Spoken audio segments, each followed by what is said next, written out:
Казвам се Катерина Борисова, Катрин. Специално ориенталските танци, които толкова много обичам, носят ми баланс. Карат ме да се чувствам цялостна, защото второто ми професионално занимание е кинорежисура, по-мъжка професия, докато танците балансират женската ми натура и буквално носят необходимия финес, грация, за да мога да се чувствам добре в кожата си на жена.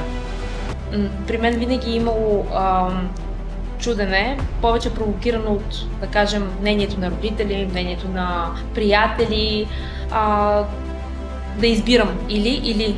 Докато в един момент, преди няколко години, вече чувайки сърцето ми какво ми подсказва, всъщност избора ми беше да изградя два пътя в един. Тоест да се занимавам и с тази сериозна професия като кинорежисурата и с танците, което пък ме накара да се чувствам вече наистина хармонично и изцяло себе си.